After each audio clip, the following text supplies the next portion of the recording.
What is up, y'all? Welcome back. I want to talk to you about 9mm today. And as you saw from the thumbnail and title, I want to talk about a possible moratorium on this cartridge.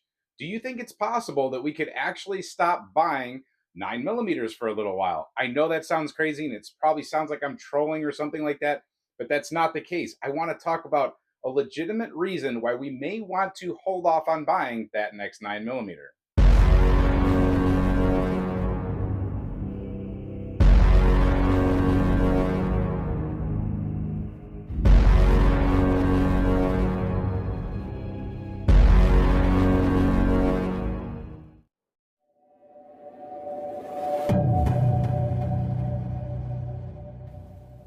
Now, let me reassure you guys that I don't hate 9mm. I actually own two of them. You guys that follow the channel know that I do have them. We do testing with them. I don't have anything necessarily against 9mm.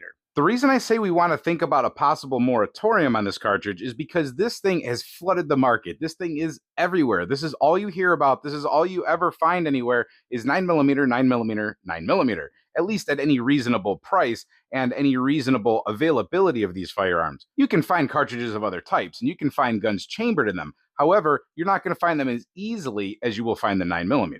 And that kind of sucks because there are a lot of great cartridges out there and a lot of other gun designs that may be of slightly larger frame or design that just don't get made anymore because the 9mm takes up the assembly lines. And that's the ammo manufacturer assembly line and the gun manufacturer side of it, the barrel, everything. Everything that gets made on these assembly lines is completely geared towards 223 and 9mm, but let's just stick to 9mm for today. Now, again, back to the two that I own. I own two of the very most common. I would say that's the M&P 9mm 2.0, 1.0. They're about the same, but you get the picture. It's an M&P. Same thing with the Glock. I mean, you have 1,700 different variations of a Glock, but most of them are going to be 9mm. Law enforcement uses these two guns extensively. There are other guns like SIG and HK and other things that they use. They've been known to use Springfields, 1911s, all kinds of things. But again, this one's probably the most common. Not cool colors like this. They usually just have department black, but you get my picture on this. It's all 9mm.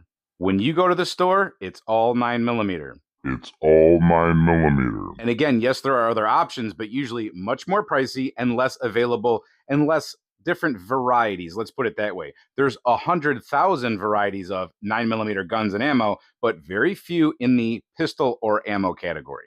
Now, here's where the moratorium thing comes in. How many of these guns do you guys already have personally? Do you need another 9mm? Do you need another Glock 9mm? Do you need another polymer striker fired gun in general? But again, let's stick to 9mm here. Do you need another one? Do you need another PCC carbine in 9mm? Do you need that new Ruger whatever in 9mm? Because I think we do have quite a lot of them out there. The price is cheap. The market is completely flooded. The ammo is available. I think that we can actually hold off on this stuff for a little while.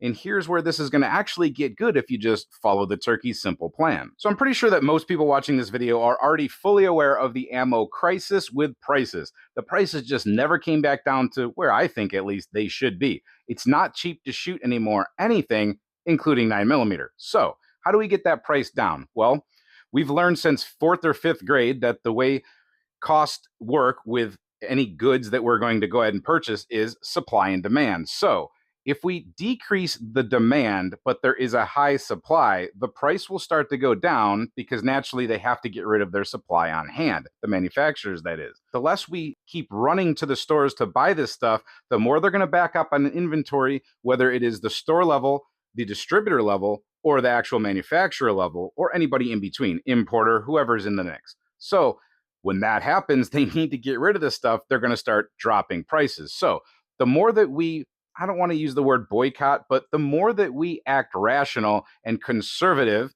a lot of people like that word conservative, but the more that we actually practice what we preach, we say don't panic and don't buy stuff. But if we actually do that, if we sit on our adequate stashes now, those of us that have it, and I think most of us do have adequate stashes by this point, who doesn't? But if we sit on those and we just don't buy 9mm for a while, the price is bound to come down. If we stop buying the guns, there's the other end of it. Now, they're going to have a problem with these guns backing up in 9mm, and they're going to start freaking out and wondering what to do. That'll bring us back to a little while ago when we saw a huge resurgence of 10mm. We love 10mm on this channel. We use the X, the M, the Delta. We've used a couple other ones, including the Glock 20. I'm not against Glock either.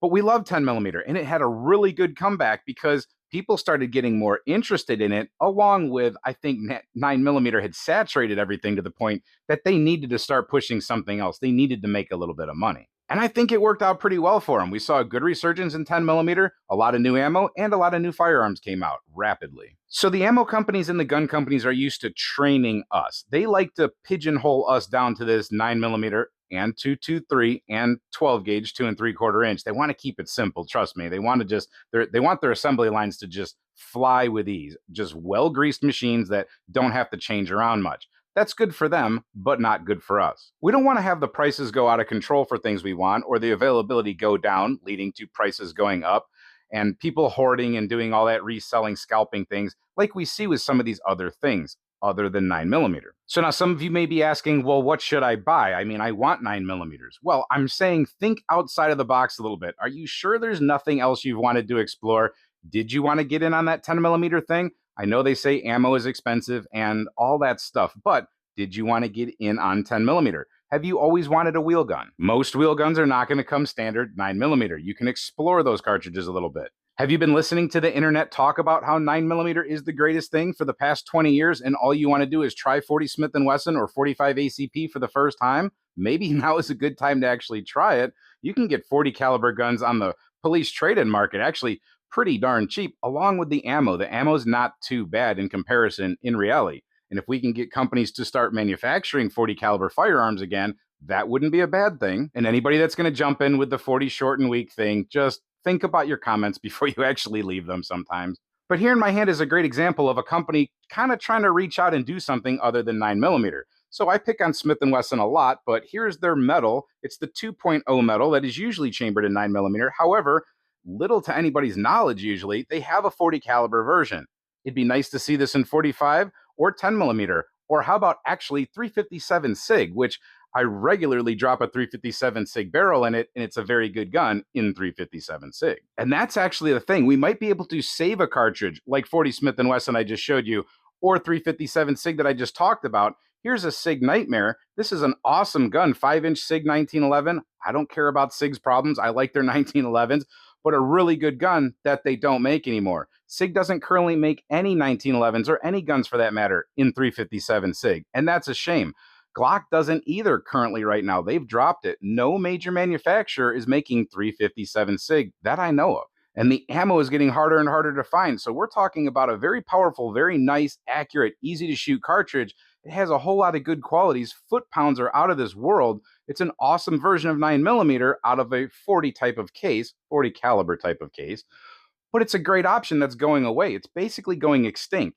40 Smith & Wesson is not far behind it in reality. Maybe we can save the 40 Smith & Wesson and resurrect the 357 SIG like we did with the 10mm. Or how about 44 Magnum? Have you always wanted to try a big bore, like a really big bore handgun? This is a Model 69 Combat Magnum from Smith & Wesson. See, I do like Smith & Wesson, at least their old products.